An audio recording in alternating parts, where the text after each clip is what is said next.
അർച്ചനയുടെ സന്തോഷത്തിനു വേണ്ടി ചന്ദ്രികയുടെ വീട്ടിൽ നിന്നും പോകാൻ ചെവള തീരുമാനിക്കുന്നു. അമ്മാളുവിനെ കണ്ടെത്താൻ ഫൈസി ശ്രമം തുടങ്ങുന്നു. പ്രസവവേദനയെ തുടർന്ന് അർച്ചനയെ കാർത്യായനി ആശുപത്രിയിലേക്ക് കൊണ്ടുപോകുന്നു. അർച്ചന ആൺകുഞ്ഞിനെ പ്രസവിക്കുന്നു. അമ്മാളുവിനെ മീഡിയയ്ക്ക് മുന്നിലെത്തിക്കുമെന്ന് നിരഞ്ജന. കല്യാണ തലേ ദിവസം അർച്ചനയല്ല വിളിച്ചതെന്ന് സുധിയെ വിശ്വസിപ്പിക്കാൻ ശ്രമിക്കുന്ന ജയന്തി. നിരഞ്ജനയെ ഓർത്താണ് താൻ ഒന്നും പറയാതിരുന്നതെന്ന് സുധി. താൻ പ്രസവിച്ച വിവരം ഡോക്ടർ ഹിമയെ അറിയിക്കാൻ നേഴ്സിനോട് സഹായം ആവശ്യപ്പെടുന്ന അർച്ചന. അർച്ചനയെക്കുറിച്ചുള്ള സംശയത്തിന് അറുതി വരുത്താൻ ജയന്തി തീരുമാനിക്കുന്നു. അർച്ചനയുടെ കുഞ്ഞിന് 3 ലക്ഷം രൂപ വാഗ്ദാനം ചെയ്യുന്ന തെന്മല റോസി. അർച്ചനയാണ് ശബരിയെ വിളിച്ചതെന്ന് സുധിയോട് പറയുന്ന രാജപ്പൻ. റോസിയുടെ കയ്യിൽ നിന്നും പണം വാങ്ങുന്ന കാർത്യായനി അർച്ചനയുടെ കുഞ്ഞിനെ കൊടുക്കാനൊരുങ്ങുന്നു. നഴ്സിന് പണം കൊടുത്ത് കൂടെ നിർത്തുന്ന റോസി. രാത്രി മഴ തുടരുന്നു.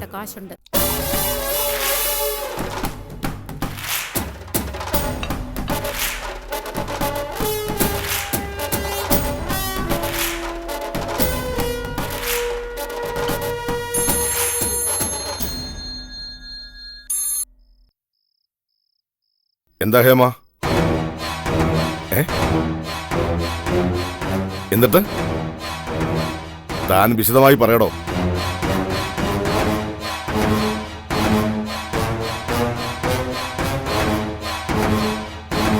ശരി, എന്തുവാണെന്ന് ഞാൻ പറയാം. എന്താ? നീ എന്റെ മരുമോളെ ഇങ്ങോട്ട് വിളിക്ക്. കാര്യം എന്താണെന്ന് വിശ്വേട്ടനൊന്ന് പറയേ. എന്റെ മുഖത്ത് നോക്കി വെല്ലുവിളിച്ചതല്ലേ അവള്. നീ വിളിക്കടേ.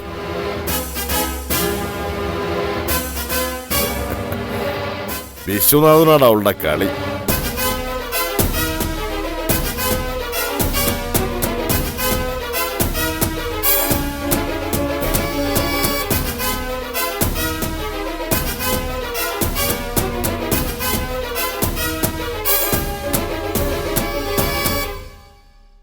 കടപ്പുറം മേരി, അവളുടെ വീട്ടിലാ നീ ആ പെണ്ണിനെ കൊണ്ടുപോയി ഒളിവിൽ താമസിപ്പിച്ചിരിക്കുന്നത്.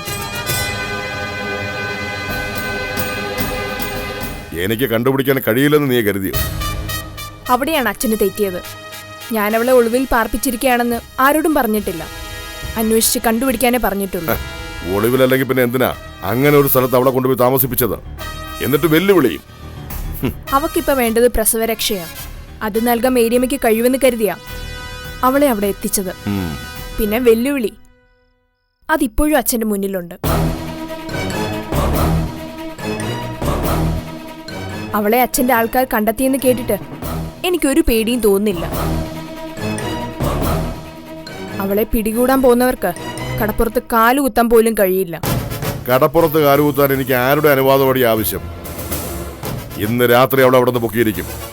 പിന്നെ അവിടെ ആരും കാണില്ല. അതച്ഛന്റെ അമിത വിശ്വാസമാ. അമ്മാളുവിന്റെ പേര് പറഞ്ഞ ഒരാൾ അവിടെ ചെന്നാ പിന്നെ ജീവനോടെ തിരിച്ചു പോരില്ല. അച്ഛൻ ഫോഴ്സിനെ ഉപയോഗിച്ച ഒരു ലഹള തന്നെ കടപ്പുറത്തുണ്ടാകും. അതിനച്ഛന് ധൈര്യമുണ്ടോ? നീ അച്ഛനെ വെല്ലുവിളിക്കാൻ നിൽക്കാതെ ആ പെൺകുട്ടിയെ നാട്ടിലേക്ക് അയക്കാൻ നോക്ക്. നീ അവളെ കൊണ്ട് നടന്ന ഓരോ പ്രശ്നങ്ങൾ ഉണ്ടാക്കുന്നത്. ഞാൻ വെറുതെ പ്രശ്നമൊന്നും ഉണ്ടാക്കുന്നില്ല. അമ്മാളും ആവശ്യപ്പെടുന്നതാ. അവളുടെ മാനം പിച്ചി ചീന്തിയ, അവളുടെ കുഞ്ഞിനെ നിഷ്കരണം കൊന്നു കളഞ്ഞ മുഴുവൻ പേരെയും അവൾക്ക് നിയമത്തിന് മുന്നിൽ കൊണ്ടുവരണമെന്ന്. അവളുടെ മനസ്സിലെരിയുന്ന തീ അണച്ചു കളയാൻ ഇനി ആർക്കും കഴിയില്ലെന്ന്. ഒരു പോലീസ് നടപടി ഉണ്ടായ കാര്യങ്ങൾ കൂടുതൽ എളുപ്പത്തിലാവും. അതുണ്ടാവണമെന്ന് തന്നെയാ ഞാൻ ആഗ്രഹിക്കുന്നത്. അപ്പോ അമ്മാളു വിഷയം എല്ലാവരും അറിഞ്ഞോളൂ. പിന്നെ നിരഞ്ജന അവളെ കൊണ്ട് പ്രസ് മീറ്റിനൊന്നും പോകേണ്ടി വരില്ല. ഇനി അച്ഛൻ എന്താ വേണ്ടെന്ന് വെച്ചാ ചെയ്തോളൂ.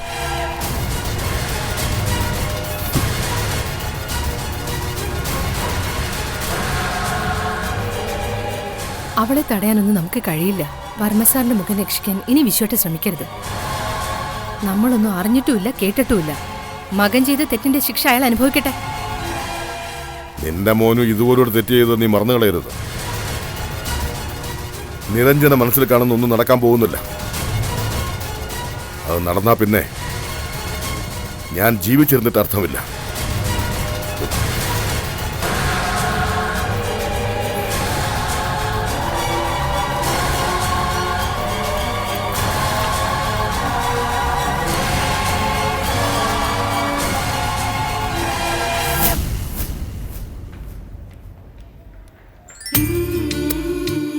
കുഞ്ഞിന് പാല് കുടിക്കാൻ പ്രയാസമൊന്നുമില്ലല്ലോ?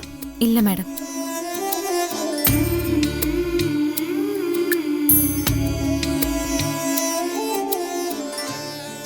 ശ്വാസം എടുക്കുമ്പോൾ എന്തെങ്കിലും തടസ്സമുണ്ടോ?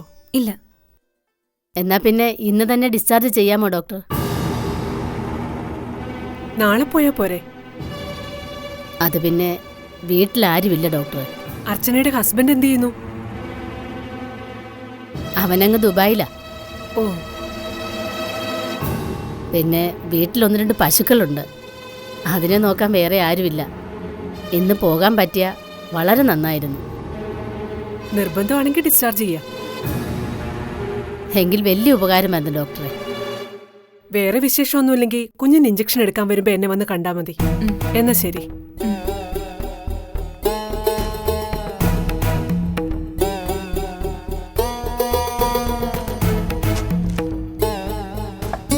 ഓ, രക്ഷപ്പെട്ടു. എന്തായാലും ഇന്ന് നമുക്ക് പോകാം. ഇന്ന് തന്നെ ഡിസ്ചാർജ് ചെയ്യാമെന്ന് പറഞ്ഞില്ലേ? എന്നിട്ടും നിന്റെ മുഖം തെളിഞ്ഞില്ലല്ലോ. ഇത്ര ധൃതി പിടിച്ച് പോണോ ചേച്ചി? എന്ത് ധൃതി? നിനക്കെന്താ ഒരാഴ്ച കൂടെ ഇവിടെ കിടക്കണമെന്നുണ്ടോ? ദേഷ്യപ്പെടാൻ പറഞ്ഞതല്ല. നാളെ പോകുന്നതല്ലേ ചേച്ചി നല്ലത്? സുഖപ്രസവമാണെങ്കിൽ സർക്കാർ ആശുപത്രിയിൽ നിന്ന് പിറ്റേന്ന് തന്നെ പറഞ്ഞു വിടും. ഇതിപ്പോ 2-3 ദിവസം ആയില്ലേ? ഇവിടെ കിടക്കേണ്ട ഒരു കാര്യവുമില്ല. വെറുതെ ആശുപത്രി ബില്ല് കൂട്ടാവുന്ന മാത്രം. എത്രയും പെട്ടെന്ന് രക്ഷപ്പെടാനാ നോക്കേണ്ടത്. ഞാൻ ആ ആംബ്രോസിനെ ഒന്ന് വിളിക്കട്ടെ. അവൻ വല്ല ഓട്ടത്തിന് പോയാൽ നമുക്ക് സമയത്തിന് വീട്ടിലെത്താൻ പറ്റത്തില്ല.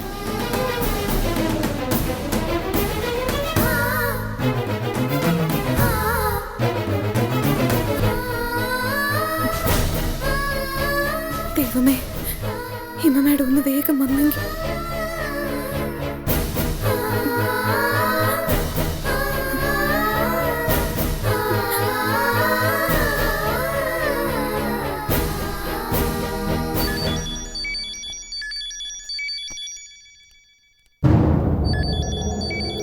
ആ റോസിയാണല്ലോ. എന്താടി റോസി, നീ ഇപ്പൊ എവിടെ ഉണ്ട്? നീ എന്താന്ന് വെച്ചാ കാര്യം പറ. ദേ, കാശ് മേടിച്ചെന്ന് പറഞ്ഞ് എന്നെ ഭരിക്കാൻ വരല്ലേ. നീ അവളുടെ കൂടെ റൂമിലുണ്ടോ? ഞാനൊന്ന് ഫോൺ ചെയ്യാൻ ഇറങ്ങിയതാ. ഇന്ന് ഡിസ്ചാർജ് ആവും. നീ ഇങ്ങനെ ഇറങ്ങി നടക്കരുത്. ഞാനത് പറയാൻ കാരണമുണ്ട്. നിന്നെ വിശ്വസിച്ച് അവൾ കൂടെ നിൽക്കുകയാണെന്ന് കരുതി നീ അവിടെ നിന്നോ? അല്ല, നീ എന്താ പറഞ്ഞു വരുന്നത്? നീ ഒരു കാര്യം മനസ്സിലാക്കിക്കോ. അവൾ നിന്നെയും വെട്ടിച്ച് അവിടുന്ന് രക്ഷപ്പെടാനുള്ള ശ്രമത്തിലാ. അതൊക്കെ നിന്റെ തോന്നല. നീ അറിയാത്ത പലതും ഞാൻ അറിയടി. 3 ലക്ഷം രൂപ നിന്റെ കയ്യിലേക്ക് വെച്ച് തന്ന ഞാൻ വെറും മണ്ടിയാന്ന് കരുതരുത്. അർച്ചന അവിടെ കിടന്നോണ്ട് ആ ഡോക്ടറെ വിളിച്ച് രക്ഷപ്പെടാനുള്ള ശ്രമത്തിലാ. നീ ഇത് വല്ലതും അറിയുന്നുണ്ടോടി? അല്ല, അവളെ ഏത് ഡോക്ടറെ വിളിച്ചെന്നാ നീ പറയുന്നത്? പുനലൂരുള്ള ഡോക്ടറെ. ഡോക്ടറുടെ പേര് വേണമെങ്കിൽ ഞാൻ പറയാം. ഹിമ. അവൾ കൊച്ചുവായി ചാടിപ്പോയാ അതിന്റെ ഉത്തരവാദിത്വം നിനക്കാ. കറങ്ങി നടക്കാതെ ആ റൂമിൽ ചെന്ന് അവൾക്ക് കാവലിരിക്കടി.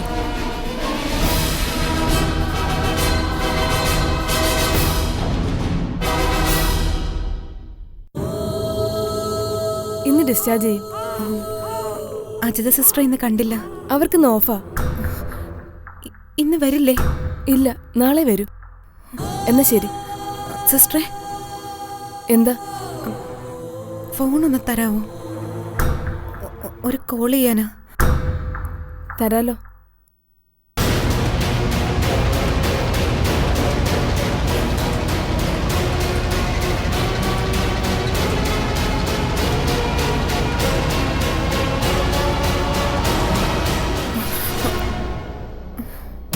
നീ എന്തിനാ സിസ്റ്ററുടെ കയ്യിൽ നിന്ന് ഫോൺ വാങ്ങിയത്? അതൊക്കെ മോശമല്ലേ അർച്ചനെ? എന്റെ കയ്യിൽ ഫോണില്ലേ? ദാ വിളിക്കേ വിളിക്കേ. ദാ സിസ്റ്റർ പൊക്കും.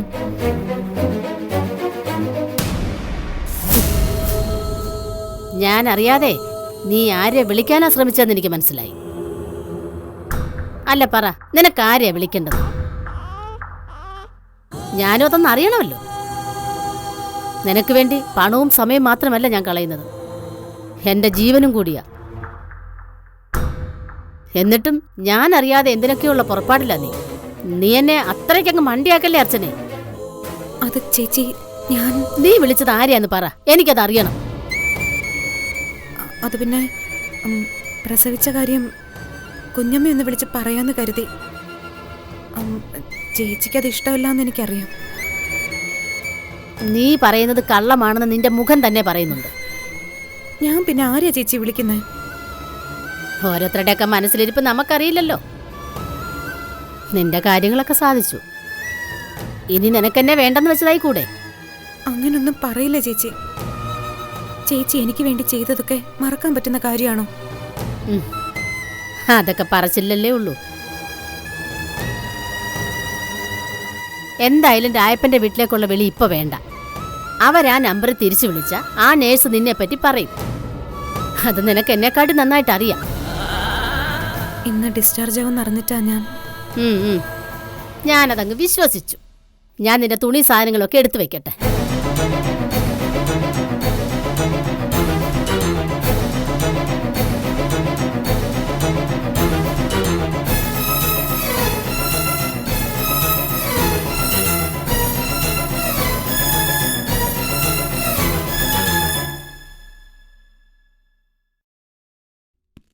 Sir, SI Faisal Muhammad sir വന്നിട്ടുണ്ട്. വരാൻ പറയും. ശരി സാർ.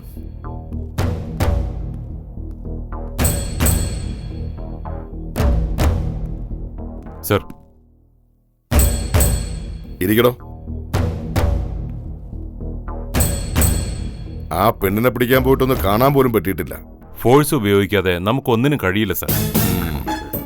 നമുക്കതിന് കഴിയില്ലെന്ന് നിരഞ്ജനയ്ക്ക് നന്നായിട്ട് അറിയാം. അതല്ലേ അവൾ അങ്ങനെ ഒരു സ്ഥലം കണ്ടെത്തിയത്. രാവിലെ ഒരു സംഭവം ഉണ്ടായി സർ. അവിടെ മഫ്റ്റിയിലുണ്ടായിരുന്ന 2 പേരെ കടപ്പുറത്ത് ചിലർ കയ്യേറ്റം ചെയ്തു. അവരെ തിരിച്ചു വിളിച്ചിട്ടുണ്ട്. നമ്മുടെ നീക്കം ഡിപ്പാർട്ട്മെന്റിൽ ആരും അറിയാൻ പാടില്ല സർ. വർമ്മ പോലും അറിയാതെയാ നമ്മൾ ഈ ഓപ്പറേഷൻ നടത്തുന്നത്. ആ പെണ്ണ് തന്റെ കസ്റ്റഡിയിലുണ്ടെന്നാ വർമ്മ വിശ്വസിക്കുന്നത്. എനിക്കതറിയാം സർ. കടപ്പുറത്ത് കയറി പെട്ടെന്നൊന്നും ചെയ്യാൻ കഴിയില്ല. പിന്നെയുള്ള മാർഗം എന്താണ്? അതാണ് നമ്മൾ ആലോചിക്കേണ്ടത്. അമ്മാളുവിനെ കടപ്പുറത്ത് താമസിപ്പിക്കാൻ പറ്റാത്ത സാഹചര്യം ഉണ്ടാക്കണം. അതിന് ചിലരെയൊക്കെ ടാർഗറ്റ് ചെയ്ത് അകത്താക്കണം. അങ്ങനെ ഇപ്പം ആരുണ്ട്? മേരിയമ്മയുടെ മകൻ ഒരു ജോസ് ഉണ്ട്. ക്രിമിനൽ ബാക്ക്ഗ്രൗണ്ടാണ് അവൻ്റേത്. എങ്കിൽ അവനെ അങ്ങ് പൊക്കിയേക്ക്. സർ, നിരഞ്ജനയുടെ നീക്കങ്ങൾ എന്താണെന്ന് അറിയാനുള്ള ഏർപ്പാടുകൾ ഞാൻ ചെയ്തിട്ടുണ്ട്. നിരഞ്ജന പല കാര്യങ്ങൾക്കും ഇത്ര റിസ്ക് എടുക്കേണ്ട കാര്യം എന്താണ് സർ? പ്രോബ്ലം സുധിക്കാണെന്ന് കേൾക്കുന്നു. അവർക്കൊരു കുഞ്ഞിനെ കൊടുക്കാന്നല്ലാതെ അവളോട് പ്രഗ്നൻസി വേഷം കെട്ടാനൊന്നും ഞാൻ പറഞ്ഞിട്ടില്ല. സുധിയേക്കാളേറെ ഒരു കുഞ്ഞിനെ ഏത് വഴിക്കും കയ്യിൽ കിട്ടാൻ തിടുക്കം കാട്ടുന്നത് നിരഞ്ജനയാണ്. പുരുഷനെ സംബന്ധിച്ച് സുധിക്ക് പറഞ്ഞു കേട്ട പ്രോബ്ലം ഒന്നുമല്ല. ഇതിനൊക്കെ എന്തെല്ലാം ചികിത്സാ രീതികളുണ്ട് സർ. അതിലേക്കൊന്നും പോകാതെ ഒരു കുഞ്ഞിനെ സ്വീകരിക്കാൻ എന്തിനവൾ തിടുക്കം കാട്ടണം? ഇതൊക്കെ ഞങ്ങൾ പലതവണ സംസാരിച്ച കാര്യങ്ങളാണ്. സംസാരിച്ചിട്ട് കാര്യമില്ല സർ. കാരണം കണ്ടെത്തണം. What you mean? സത്യത്തിൽ തകരാറ് ആർക്കാ? സുധിക്കാണോ നിരഞ്ജനയ്ക്കാണോ? ഫൈസിക്ക് എന്താ അങ്ങനെ ഒരു സംശയം തോന്നാം? അവളുടെ പെരുമാറ്റത്തിൽ നിന്നും എനിക്ക് തോന്നിയതാ. സുധിയാണെങ്കിൽ ഈ കാര്യത്തിൽ നിശബ്ദനുമാണ്. ഒരു മനുഷ്യൻ തകർന്നടിഞ്ഞു പോകേണ്ട സാഹചര്യത്തിൽ വളരെ കൂളായിട്ടാ ഈ പ്രോബ്ലം സുധി ഫേസ് ചെയ്യുന്നത്. ഞാനൊരു സംശയം പറഞ്ഞേ ഉള്ളൂ. ഫൈസി എന്ന് ഹേമനെ ഒന്ന് കാണണം. പിന്നെ പ്രോബ്ലംസ് എന്തായാലും ഇനി നീണ്ടുപോകാൻ പാടില്ല. എനിക്ക് മുളയിലേ നുള്ളണം. ശരി സർ. ചെല്ല.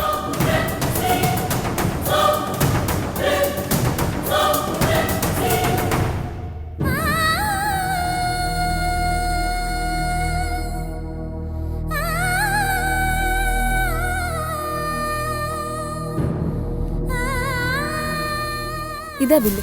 പേ ചെയ്തിട്ട് ഡ്യൂട്ടി റൂമിലേക്ക് വന്നോളൂ.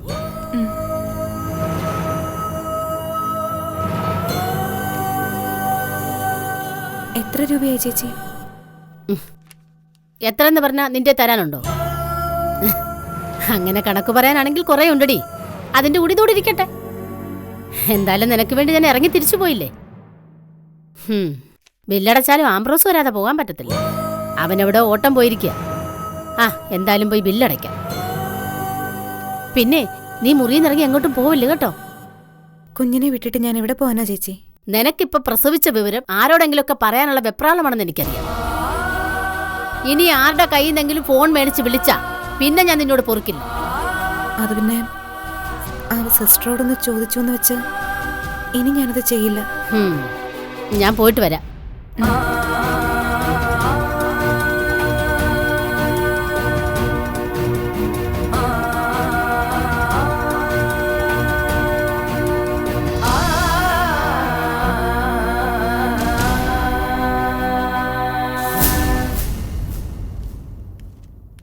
എടാ ആംബ്രോസേ, ഡിസ്ചാർജ് ചെയ്തു ചേച്ചി? ചെയ്തടാ. ഇനി എപ്പോ വേണമെങ്കിലും ഇവിടുന്ന് പോകാം. പിന്നെ നീ ഓട്ടം പോയതാ ഞാൻ അർച്ചനോട് പറഞ്ഞു വെച്ചിരിക്കുന്നത്. അതേതായാലും നന്നായി. നമുക്ക് ഇവിടുന്ന് രാത്രി പോകാനേ പറ്റൂ. അങ്ങനെയാ എല്ലാം പ്ലാൻ ചെയ്ത് വെച്ചിരിക്കുന്നേ. അപ്പോ സന്ധ്യ ആവുന്നിടം വരെ ഇവിടെ തന്നെ ഇരിക്കണം അല്ലേ? ഡിസ്ചാർജ് ചെയ്തതല്ലേ, ഇവിടെ ഇരിക്കാൻ ആശുപത്രിക്കാർ സമ്മതിക്കുമോ? അതൊക്കെ ഞാൻ അവരോട് പറഞ്ഞ് സമ്മതം വാങ്ങിക്കോളാം. അവർക്ക് വേണമെങ്കിൽ ഒരു ദിവസത്തെ റൂം വാടക കൂടെ കൊടുത്താ പോരെ?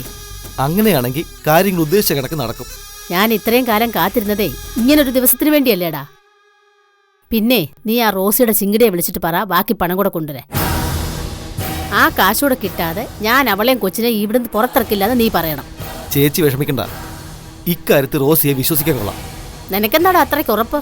ബാക്കി കാശുമായിട്ട് അവരെപ്പോഴേ കാറിലിരിപ്പുണ്ട്. ചേച്ചി എന്ന് വാങ്ങിയാൽ മാത്രം മതി. ആണോ? ഒരബദ്ധം പറ്റുന്നാടാ എനിക്കിപ്പോ തോന്നുന്നത്. അതെന്താ ചേച്ചി?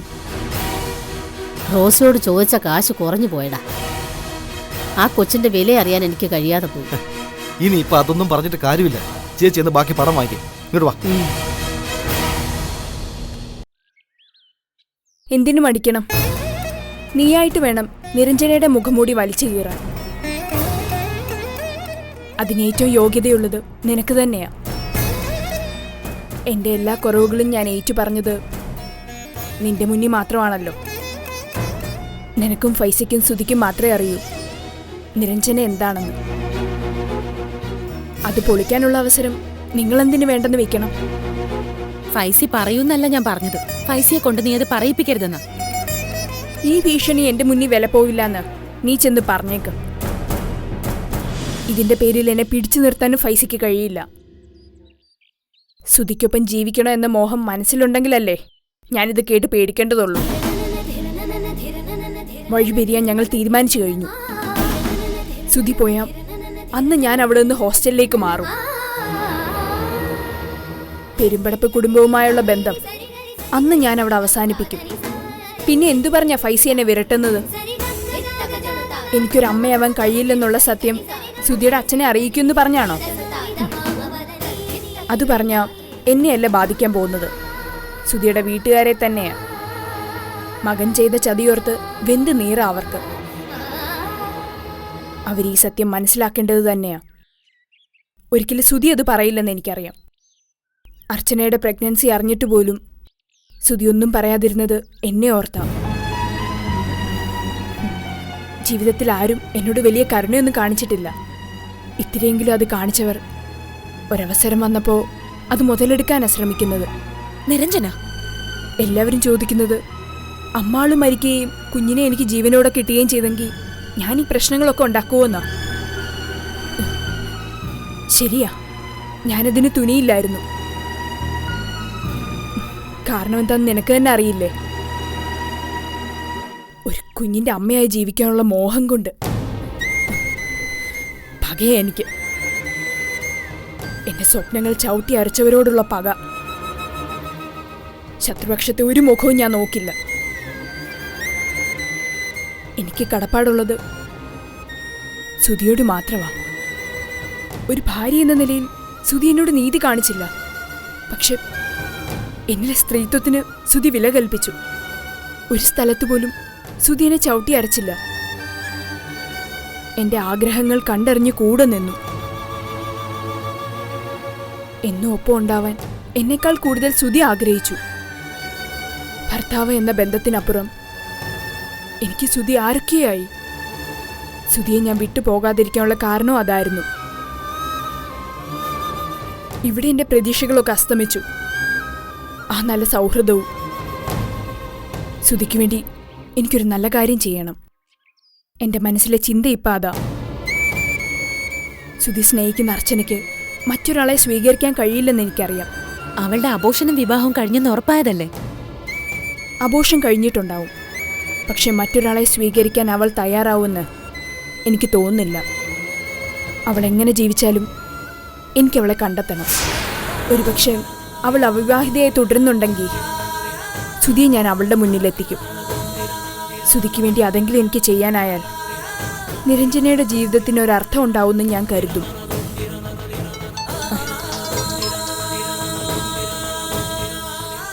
ഹലോ, മനസ്സിലായി. ശരി, നമുക്ക് കാണാം. ഞാനിന്ന് പോവുക. നീ നിന്റെ ഫൈസയോട് ചെന്ന് പറഞ്ഞേക്ക് ഏത് വെളിപ്പെടുത്തലും നേരിടാൻ നിരഞ്ജന തയ്യാറാണെന്ന്.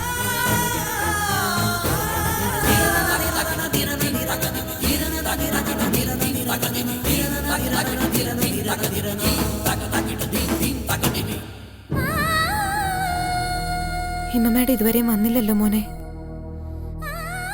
ഇനി നമ്മളെ മറന്നു കാണോ? കാർത്തു ചേച്ചി ബില്ലടയ്ക്കാനും പോയി. അമ്മയ്ക്ക് എന്ത് ചെയ്യണമെന്ന് അറിയില്ല മോനെ. നീ ഉറങ്ങിക്കോടെ കുട്ട.